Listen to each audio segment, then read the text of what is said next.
Caste movement में काम करते हैं और जो लोग उनके सैल्वेशन के लिए काम कर रहे हैं, जो लोग उनके इमेंसिपेशन के लिए काम कर रहे हैं, वे इससे खुश नहीं होते हैं। उनको लगता है कि ऊंची जाति के ऊपर सीढ़ी बैठा हुआ व्यक्ति आकर के जय भीम बोलेगा तो हम मतलब हम जो है ज़्यादा धन्य हो जाएंगे। इसलिए आप देखिए ना कि लक्ष्मण यादव को एकदम मसीहा बना लेंगे, आप देखिए कन्हैया कुमार को मसीहा बना लेंगे, विकास दिव्य कीर्ति को मसीहा बना लेंगे, और ऐसे बहुत सारे लोग घूमते रहते हैं। कोई भी जो है कि एक बार जय भीम बोल दे तो ये कुरमुत्ते की तरह लोग जो है उनके पीछे लग जाते हैं, उनको जम के हाईलाइट करते हैं, और हमारे लोग जो है उनको बड़ा बड़ा मंच देंगे ना। तो ये, और बाद में वो सबको पता है वो बिक जाता है। तो हमारे लोग जो है वो जो वैलिडेशन के कॉन्सेप्ट्स है वो उसे घेरे हुए हैं, क्योंकि वो अभी भी जो इन्फीरियरिटी कॉम्प्लेक्स में जी रहे हैं। इसे दूर करने का एक ही तरीका है, जो बाबा साहब अम्बेडकर ने एजुकेट एजिटेट ऑर्गेनाइज बोला था 11 जुलाई को 1924 को। बट हमारे लोगों ने बस ये 3 स्लोगन को देखा, उसके साथ एक चौथा स्लोगन भी था, दैट वॉज बी सेल्फ रिलायंस्ड, मतलब आत्म स्वाभिमानी बनो। बाबा साहब अम्बेडकर ने उस स्लोगन के साथ एक और बात बोली थी कि सभी लोग स्वाभिमान के साथ जियो। आप लोग जो है बहिष्कृत हितकारिणी सभा का वो पूरा मतलब मैनिफेस्टो पढ़िए, अगर किसी को जरूरत हो तो मैं उसको भेज सकता हूँ। बाबा साहब अम्बेडकर ने लोगों को स्वाभिमान को तवज्जो देने की बात बोली है, लेकिन अफसोस हमारे लोगों ने बाबा साहब अम्बेडकर को सही से नहीं पढ़ा। और हमारे लोगों ने बाबा साहब अम्बेडकर को सही से नहीं पढ़ा, और उनके खुद के लीडर जो स्वाभिमानी मूवमेंट को चलाते हैं, जो सेल्फ रिस्पेक्ट मूवमेंट को चलाते हैं, और जो बहुजन मूवमेंट को चलाते हैं, हमारे लोगों ने उससे भी नहीं जुड़ा। लाइक आप यूपी में बीएसपी से ही देख लो, सारा सामाजिक संगठन एक तरफा बसपा को ज्ञान देने को बोलता है। मेरे से कितने लोग बोलते हैं सूरज भाई एक बार तुम बहन जी से मिलो, बहन जी को यार कुछ समझाओ। मैं कहा मेरी हैसियत है मैं बहन जी को समझाऊं भाई, मैं उनसे मिल लो जाकर उनका पैर छू लूं, दैट्स एनफ फॉर मी। भाई सूरज तुम तो भक्त हो, बाबा साहब अम्बेडकर ने हीरो वर्शिप के खिलाफ बोला था, yes Baba Saheb Ambedkar is my hero और मैं उनको वर्शिप करता हूँ, बहन जी इज माई हीरो मैं उनको वर्शिप करता हूँ, व्हाट्स प्रॉब्लम। अपने लीडर्स के प्रति हमारे लोग लॉयल नहीं है, इस वजह से आज हमारे लोग अलग थलग पड़ गए हैं। कम्युनिटी की जिम्मेदारी है कि वो अपनी कम्युनिटी के लीडर्स को मजबूत करें, अपने अपने अपने अपने काज के साथ खड़े हुए लीडर को मजबूत करें, क्योंकि सारे सामाजिक संगठनों ने बसपा की बुराई की, और जब समाज पे दुख हुआ, जब समाज पे मुसीबत आई, तो सारे सामाजिक संगठनों ने हाथ मोड़ के खड़ा हुआ। अब रतनलाल का देखिए, अब सारे लोग को देखिए, लक्ष्मण यादव को देखिए, लक्ष्मण यादव धर्मेंद्र यादव के स्टेटमेंट को क्रिटिसाइज नहीं कर रहे हैं। लक्ष्मण यादव चिराग पासवान के स्टेटमेंट को क्रिटिसाइज कर रहे हैं कि देखो ये पहले कितना ऐसे ऐसे जातिवादी थे, मतलब पहले मतलब किस तरह से जो है हाइपोक्रेट थे। अच्छा वो जो है अखिलेश यादव के हाइपोक्रेसी पर नहीं बोलेंगे, क्यों? क्योंकि उनको लग रहा है कि ये चिराग पासवान तेजस्वी को चैलेंज कैसे कर रहा है ना, एक पासवान समाज का होकर के व्यक्ति को चैलेंज कैसे कर सकता है, ऐसा करो इसको अभी से एक्सपोज करो, इसको अभी से खत्म कर दो। तो ये उनका सोशल जस्टिस मॉडल है। वो सोशल, मैं पूरा जीवन बता रहा हूँ। मैंने मंडल साहब को भी क्रिटिसाइज किया था कि मंडल साहब ने बोला था क्या नाम है कि लालू यादव और रामविलास पासवान की अच्छी जोड़ी रही, कभी नहीं रही थी। लालू यादव ने कभी भी रामविलास पासवान को एक्सेप्ट ही नहीं किया, आरजेडी वालों ने कभी एक्सेप्ट नहीं किया। मजबूरन रामविलास पासवान साहब को कभी जो है कि कांग्रेस में जाना पड़ता था, कभी जो है बीजेपी में जाना पड़ता था। यही हाल बेचारे चिराग पासवान के साथ हो गया है, वो मजबूरन कभी इधर जाते हैं कभी उधर जाते हैं, मजबूर कर दिया जाता है, क्योंकि हमारे लीडर्स को कोई स्वीकार नहीं करना चाहता है। और हमारे लीडर्स के खिलाफ इतना माहौल बना दिया जाता है कि हमारे लोग ही अपने लीडर्स को एक्सेप्ट नहीं करते हैं। अब आप देख लीजिए आज के इस मुद्दे पे आपके साथ कौन खड़ा है। आपके साथ गाहे बगाहे मुझे चंद्रशेखर भाई का बहुत क्लियर स्टैंड नहीं आया है। सब क्लासिफिकेशन पे ज्यादा नहीं बोले हैं, सुप्रीम कोर्ट पे हालांकि बहुत मजबूत हमला किए हैं, बट ठीक है। चंद्रशेखर भाई आपके साथ खड़े हुए, बाला साहब अम्बेडकर साहब आपके साथ खड़े हुए, चिराग पासवान आपके साथ खड़े हुए, माननीय बहन जी आपके साथ खड़े हुए। माननीय बहन जी आपके साथ खड़े हुए, आपका पूरा मूवमेंट ही मजबूत हो गया, मतलब पूरा आउटरीच ही नेशनल बन गया। अब ऐसा लगता है कि ठीक है अपनी जीत हो गई, ये आत्मविश्वास आपने सिर्फ बहन जी दे सकती हैं। तो हमारे लोगों ने अपने लीडर्स को न चुन करके अपने लीडर्स के खिलाफ जो क्रिमिनलाइजेशन का माहौल बनाया गया है उसको हवा दे करके, और हमारे समाज के मक्कारों को ज्यादा तवज्जो दे करके अपने पैर पे कुल्हाड़ी नहीं मारी है, बल्कि कुल्हाड़ी पे अपना पैर मारा है, उसकी सजा भुगत रहे हैं। लेकिन शुक्र कीजिए कि हमारे लीडर्स का, कि हमारे लीडर्स अपने कम्युनिटी के साथ खड़े हैं। शर्म कीजिए कि हमारा समाज अपने लीडर्स के साथ नहीं खड़ा है। अच्छा शैली भाई, शैल भाई एक बार आपको फिर से कंफर्म करूँ, आवाज आ रही है आपको मेरी? I'm sorry, I think वो सो गए हैं। कुमार अरुण, अरुण आपको जय भीम, प्लीज अपनी बात रखिए। अच्छा मैं अब इसको बहुत एंड की तरफ जा रहा हूँ धीरे धीरे करके, अरुण प्लीज अपनी बात रखिए। जय भीम भाई आपको और सभी को। मेरा एक सवाल है, जो मैं देख रहा हूँ ना सोशल मीडिया पे लोगों की जो एक्टिविटी है, और मैं यूट्यूब को भी ऑब्जर्व कर रहा हूँ, तो मैं हर जगह ढूँढने की कोशिश कर रहा हूँ कि इस मुद्दे पर लोग क्या बात रख रहे हैं और मैं दोनों तरफ का पक्ष देख रहा हूँ, जो अपने समर्थन वाले हैं उनको भी देख रहा हूँ, जो अपना विरोध कर रहे हैं उनको भी देख रहा हूँ। अभी जो समर्थन में है, उसमें जो चीज़ें आ रही हैं थोड़ी पॉज़िटिव हैं। एक वो जो भारत बंद वाला जो मुद्दा हुआ था, वो मुझे भी थोड़ा-सा अजीब लग रहा था कि मतलब ऐसा रैंडम कैसे आ गया, अपने बड़े लीडर ने किसी ने बोला नहीं। फिर सूरज भाई ने बोला कि वो गलत है, ऐसा करके, तो फिर मुझे लगा कि ठीक है देखते हैं, इंतज़ार करते हैं। तो बाद में अंततः पता चल गया कि उसका क्या लीडर है, कौन क्या बन रहा था। तो बहन जी ने नहीं बोला ऐसा कुछ करने का, तो इसका मतलब ऐसा कुछ करना नहीं है। सीधी-सी बात है। मतलब अगर बहन जी बोल दी कि हाँ ठीक है, ऐसा कुछ होना है, तो अपन मान लेते हैं कि चलो ठीक है। तो बहन जी ने नहीं बोला तो नहीं बोलने का, वो मैटर ही खत्म हो गया। बट जो खिलाफ जा रहे हैं अपने, अगर मैं उनको देखता हूँ तो उधर एक बड़ा अजीब-सा सीन बन रहा है। मैं देख रहा हूँ कि यूपी में जो कास्ट इक्वेशन है, जैसा कि मैंने एक भाई को रिप्लाई भी किया था ट्वीट पे, तो उस भाई का आर्गुमेंट ये था कि भाई जो यूपी में रिजर्वेशन है एससी को वो 22.5 है और जो जाटा होते हैं वो 14% हैं। फिर वो 22.5 का 14 निकालेंगे तो 0.3 या 3% का ऐसा कुछ, तो उसने मैथ बनाई थी। बट वो मैथ गलत थी। मैंने उसके मैथ का रिप्लाई भी किया था, भाई तुम्हारी ये मैथ गलत है, तुम अकल के अंधे हो। अगर 100 यार ये अस्सी का 22.5% कहाँ हो गया? मतलब उसने जो आर्गुमेंट दिया था, मैंने उसी का आर्गुमेंट लेके बात पे था। अच्छा वैसे ना मैं मेरा आपको सलाह है कि आप इग्नोर कीजिए, इग्नोर कीजिए। हाँ। आप ज़्यादा तवज्जो देंगे वो ज़्यादा चलेगा, क्योंकि मैं बोलता हूँ ना समझाया उसको जाता है जो व्यक्ति समझना चाहता है। जो व्यक्ति सो रहा है ना, आप उसको नहीं समझा सकते हो ना, जो जागने की कोशिश करता है उसको समझाएंगे, आप छोड़ दीजिए। क्योंकि हम ज़्यादा लोड ले लिए हैं सबको जोड़ने के चक्कर में, इसीलिए जो है ना सही लोग जो है हमको ही हटाने के चक्कर में पड़ गए हैं। तो आप छोड़ दीजिए, सब अपने साथ आएंगे, सब सब एक दिन समझेंगे। हम सबको नहीं समझाएंगे, अपने आप समझ जाएंगे। कुछ लोगों को उनके हाल पे छोड़ दीजिए। अच्छा सूरज बहुत भाई, क्लियर इसमें ना मैसेज। एक मैं ये कहना चाहता हूँ, कुछ ऐसे क्रिएटर हैं जो यूट्यूब पे वीडियोस वगैरह बना रहे हैं ना, उनको हमें खुल के कॉल आउट करना है और खुल के उनका विरोध भी करना पड़ेगा। क्योंकि मैं देखा, आज मैंने एक वीडियो देखा, बीच में अभी कोई अभय दुबे की बात हुई थी। मैंने उसी की वीडियो देखी थी और वो आदमी कह रहा है कि जो यूपी में मतलब, वैसा नाम लेके बोलता हूँ कि उसने बोला कि ओम प्रकाश वाल्मीकि जी की कोई कविता या कहानी का उल्लेख किया, शायद शव यात्रा का, और उसने उस कहानी के हिसाब से ये पूरे वीडियो में डिफाइन कर दिया कि भाई कि जो जाटो होते हैं वो नॉन जाटो पर बहुत अत्याचार करते हैं और उनके साथ मतलब अछूतों जैसा भेदभाव करते हैं। ये बात मतलब वो फैला रहा है। तो अब क्योंकि ऐसा है कि अभी बीच में बात हो ही गई थी, ज्ञान देने के लोग आ ही जाते हैं और अपने समाज में ऐसे भी लोग हैं जो इन बेवकूफों की बात को सच भी मान लेते हैं। तो इस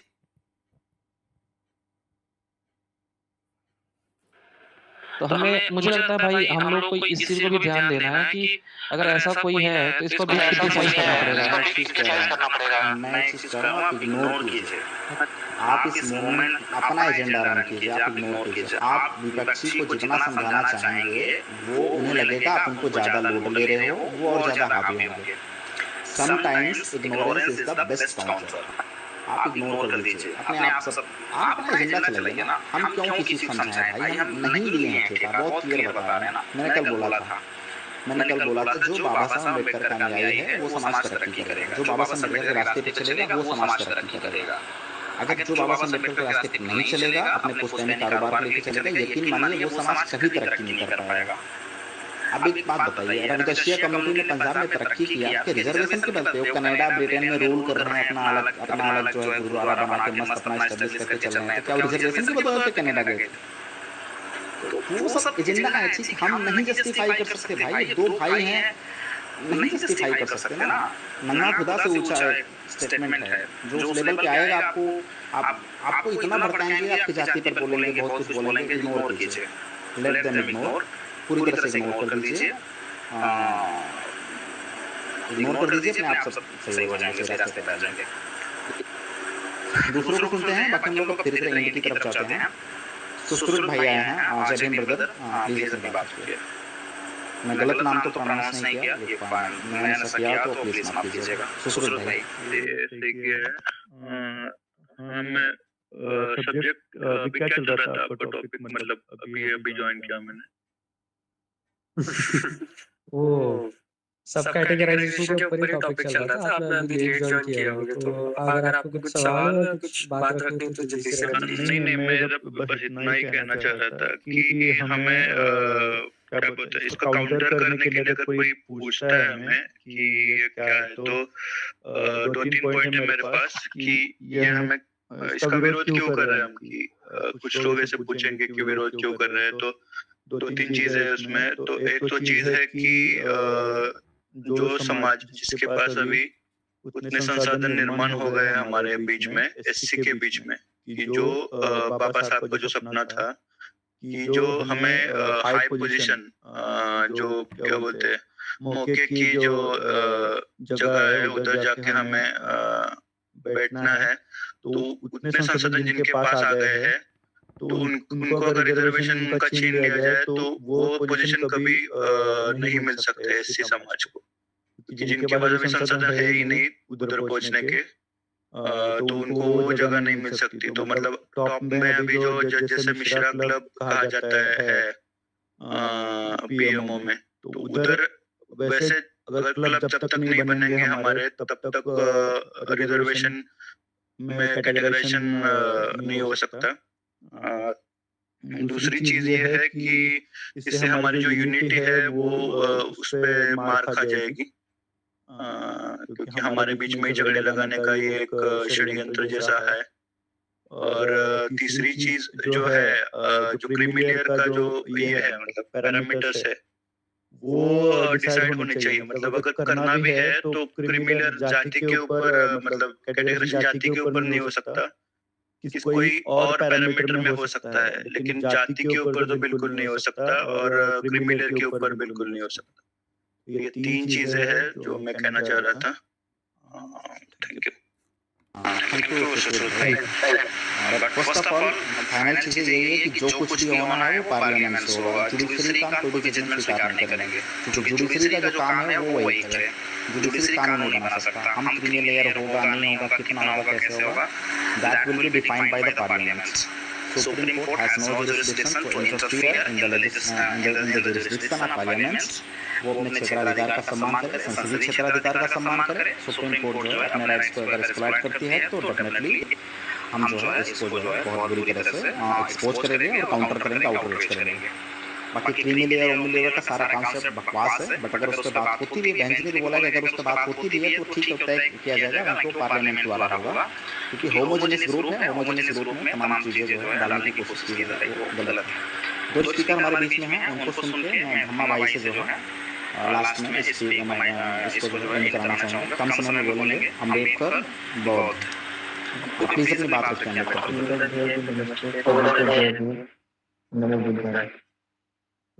मेरा एक सवाल है, जैसे जैसे सुप्रीम कोर्ट का जजमेंट आया है, मैंने अपनी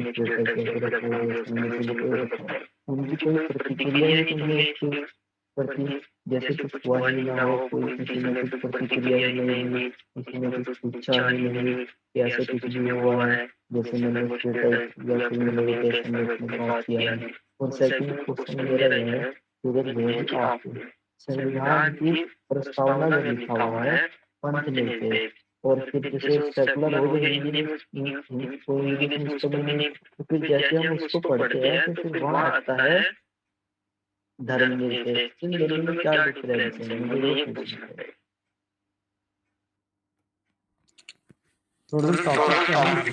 पहला सवाल आपने क्या बोला था, मैं समझ नहीं पाया। आपने किसके शांति पर बोला था? मुझे उसका नाम किसी का लिया था।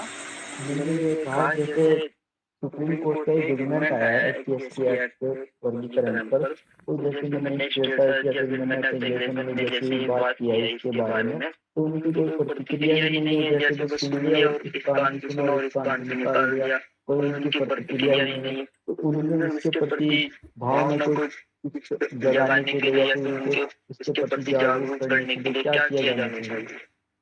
हाँ ठीक है, वो ऐसे शांत रिएक्शन नहीं आता है, हर चीज़ का एक प्रोसेस होता है। यू मस्ट क्रिएट आउटरीच, उसका धीरे धीरे इम्पैक्ट आएगा। ऐसे नहीं है कि आप मतलब आपने दे दिया और तुरंत रिप्लाई कर देंगे, ऐसा नहीं होता है। फर्स्ट सेकेंड यार, वो पंथ निरपेक्ष धर्म निरपेक्ष जाएंगे ना, उसका बहुत ब्रॉड मतलब बहुत ब्रॉड डिस्कशन है। अगर धर्म निरपेक्ष एक्चुअली वो उसका कॉन्सेप्ट अलग है। मतलब धर्मनिरपेक्ष की परिभाषा क्या है, उसका कॉन्सेप्ट अलग है, दुनिया भर में बहुत डिवॉल्व है। आप इसको समझ लीजिए धर्मनिरपेक्षता इंडिया में या सेकुलरिज्म, मतलब सेकुलर समझ लीजिए, धर्मनिरपेक्ष जो भी समझना समझ लीजिए। उसका एक ही परिभाषा है कि स्टेट का अपना कोई रिलीजन नहीं है। व्यक्ति का रिलीजन है, सिटीजन का रिलीजन है, नेशनल जो यहाँ के हैं उनका रिलीजन है, state has no religion. Simple इसका मतलब है, और उससे ज़्यादा कोई मतलब नहीं है। राज्य का कोई धर्म नहीं है। संविधान की प्रस्तावना में पंथ निरपेक्ष लिखा हुआ है या फिर धर्मनिरपेक्ष है? संविधान की प्रस्तावना में सेकुलर शब्द लिखा गया है, उसको परिभाषित जो है पंथ निरपेक्ष की तरह से किया गया है, क्योंकि इंडिया में एक ही धर्म के कई अलग अलग पंथ हो सकते हैं।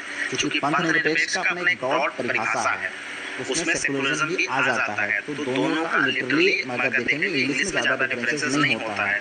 बहुत ज़्यादा एकदम हिंदुत्व और हिंदुइज्म की तरह ज़्यादा डिफाइन मत कीजिए। तो सिंपल परिभाषा है कि state has no religion. State का अपना कोई सेक्टर नहीं होगा, स्टेट का अपना कोई रिलीजन नहीं होगा। स्टेट का न तो कोई पंथ होगा, न तो कोई धर्म होगा। वही समझ लीजिए बस। जी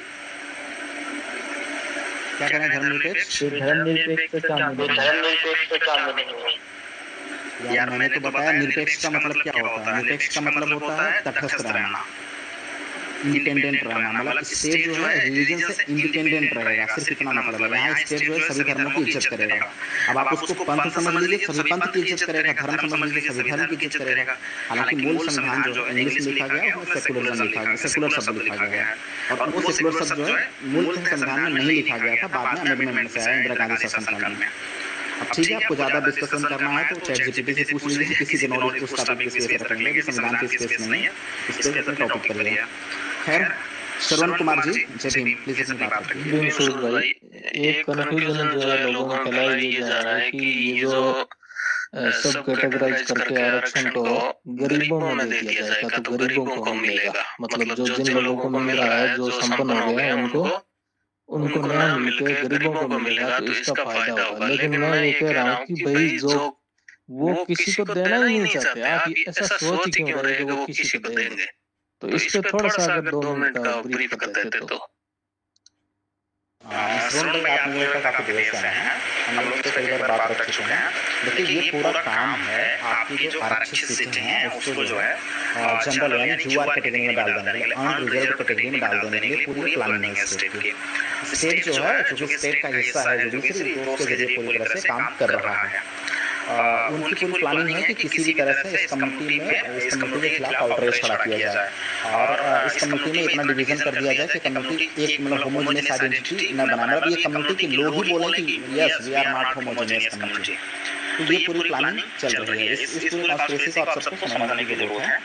लेकिन एक चीज़ और कह रहा हूँ कि पहली बात तो ये बताया जाना कि एक कम्युनिटी संपन्न हो चुकी है। ये कम्युनिटी किसी भी एक कम्युनिटी, मतलब आप यूपी में अगर चमार को बोला जा रहा है, पासवान को बोला जा रहा है, पासी को बोला जा रहा है, बिहार में पासवान को बोला जा रहा है, रविदासी को बोला जा रहा है, चाहे राजस्थान में मेघवाल को बोला जा रहा है, मेघवंशी को बोला जा रहा है, चाहे तो फिर वो हमारा संभारों को बोला जा रहा है, चाहे तो तेलंगाना आंध्रा में माला कम्युनिटी को बोला जा रहा है। एक्चुअली ये कम्युनिटी कोई भी कम्युनिटी संपन्न नहीं है। सब पे सबसे ज़्यादा एट्रोसिटीज होती हैं। प्रॉब्लम सिर्फ इतना है क्योंकि ये कम्युनिटी वो कम्युनिटी है जो अम्बेडकराइट डिस्कोर्स को मानती हैं, बाबा साहब अम्बेडकर के रास्ते पर चलती हैं और बाबा साहब अम्बेडकर के रास्ते पर चल करके बुद्धिज्म के मूवमेंट को आगे बढ़ाते हैं, धम्मा के मूवमेंट को आगे बढ़ाते हैं, दलित पॉलिटिक्स को डोमिनेटली मतलब बहुत डोमिनेट करते हैं। अपने आउटरीच कहीं भी एट्रोसिटी होती है तो बर्दाश्त नहीं करते, उससे लड़ाई लड़ते हैं। तो ये बेसिकली प्रॉब्लम है। मैं आपको बहुत एग्जाम्पल के साथ बोल रहा हूँ। हाथरस वाला केस हुआ था तो वहाँ खुद का सांसद उसी का मुद्दा था, लेकिन वो जो है वो डायरेक्टली रेपिस्ट का समर्थन नहीं कर रहा था, खुद नहीं लड़ रहा था। और खुद मेरे खिलाफ जो है एफआईआर हुआ है, मुझे जमानत करानी पड़ेगी मुझे सितंबर में। दिल्ली पुलिस की नोटिस आई है मेरे खिलाफ, मुझे कोर्ट में अपीयर होना पड़ेगा। और मेरे खिलाफ कई केस हुए हैं। मतलब मैं क्या नाम है कि दिल्ली पुलिस ने मुझे अरेस्ट किया था, इंडिया गेट पे मैंने कैंडल मार्च किया था। तो अब मतलब मैं बोल रहा हूँ कि मैंने इतने कास्ट एट्रोसिटी पे काम किया यार, मैं आपको इतने एफआईआर की कॉपी दिखा सकता हूँ कि पूछे मैं 500 से भी एफआईआर की कॉपी दिखा सकता हूँ मैं आपको। बहुत दावे से कह रहा हूँ, मैंने एक भी मतलब कम्युनिटी का कभी कास्ट के बारे में नहीं जाना। क्यों? सिर्फ कास्ट है दैट्स एनफ फॉर मी।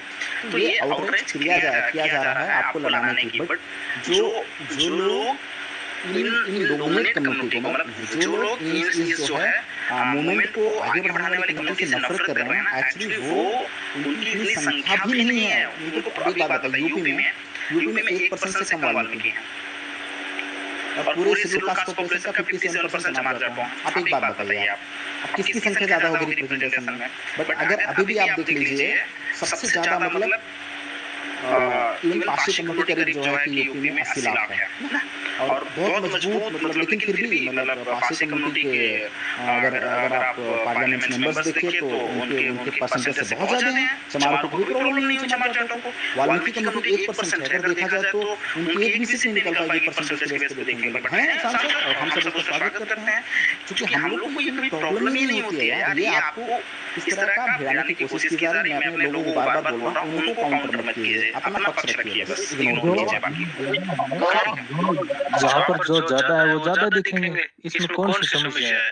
लेकिन ये तो यार अगर पॉपुलेशन के बेस पे अगर जिसकी जितनी संख्या है उतनी भागीदारी मिल जाएगी ना, तो ये जो जो मतलब बोल रहे हैं हमारा हक है, मैं बता रहा हूँ, उन बेचारों को पूरी तरह से खत्म कर दिया जाएगा। ये साजिश की जा रही है आपको खत्म करने की। मैं बार बार बोल रहा हूँ, अपने लोग इग्नोर करो, बस आप अपना एजेंडा रन करो, क्योंकि आपकी यूनिटी को तोड़ने की कोशिश है, कुछ नहीं। ऐसा नहीं, मैं बार बार बोल रहा हूँ कि क्या नाम है कि राजस्थान में मेघवाल कमेटी मजबूत है। अब आपको सोचिए, इंद्र मेघवाल की हत्या किसने की? जितेंद्र मेघवाल की हत्या किसने की? घोड़ी चढ़ने पर एक और मेघवाल की भी मारा गया था बेचारा, क्या नाम है कि मूछ रखने पर कुछ दिन पहले मारा गया। उनकी संख्या कितनी है आप बताओ? तो बेचारे डोमिनेट करते हैं, घोड़ी चढ़ने पर मूछ रखने पर मारे जा रहे हैं, आप कह रहे डोमिनेट करते हैं। प्रॉब्लम सिर्फ इतना है क्योंकि वो मिलिट्राइज्ड डिस्कोर्स को आगे बढ़ाते हैं, सिर्फ इतना प्रॉब्लम है। लेकिन उनके साथ जो एट्रोसिटी है उसका कोई वो नहीं है, बहुत अधिक हो रहा है, मतलब संख्या में बहुत अधिक है, फिर भी उसके साथ हो रहा है, बहुत अधिक हो रहा है। मीणा मीणा भी संख्या में वो जो प्रतिनिधित्व के मामले में लोग हो अरे मीणा कई जगह खुद ही ऐसे शेड्यूल कास्ट पे एट्रोसिटी करते हैं, मतलब घोड़ी चढ़ने पे कई जगह राजस्थान पे खुद ही रोकते हैं। ये नैरेटिव और ये बोल रहे हैं कि डोमिनेट करता है। खैर छोड़िए, अब हम लोग कास्ट एंगल पे ना जाएं, बट अपनी यूनिटी को बना के रखें तो अच्छा रहेगा, क्योंकि ये गवर्नमेंट की पूरी कोशिश है अपनी यूनिटी को तोड़ने के लिए। I think the last speaker is युवा भीमसेना विक्की भाई ना। हाय विक्की भाई, जय भीम।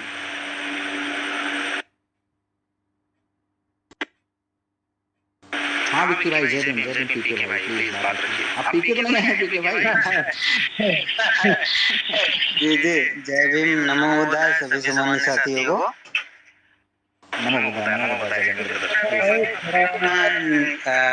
फिर उसके बाद निकलने का सोचा साइड से, तो मैं निकल गया था ग्रुप से, और फिलहाल बहुत टाइम से जुड़ा हुआ था।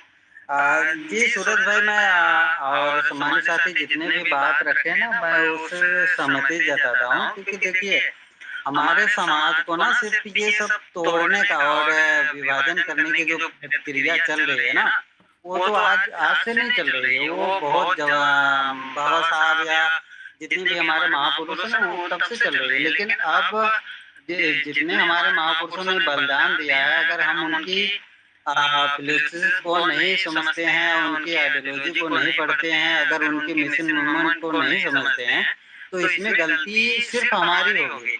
आने वाले समय में अगर हमारे समाज या कुछ प्रॉब्लम खड़ी होती है, तो वो सिर्फ हम लोग रहेंगे, क्योंकि हम लोग पहले कैसे हमारे दादा आजा नहीं पढ़े लिखे होते थे, आज भी हर एक घर में सब कोई पढ़ा लिखा है। अगर इतनी भी दिमाग बुद्धि नहीं लगा सके कि हमारे समाज के साथ क्या किया जा रहा है, अगर इतनी आइडियोलॉजी या इतनी राजनीति इतनी समझ नहीं रख सकते, तो फिलहाल फिर ना समझदारी मतलब कुछ नहीं हो सकता हमारे समाज का।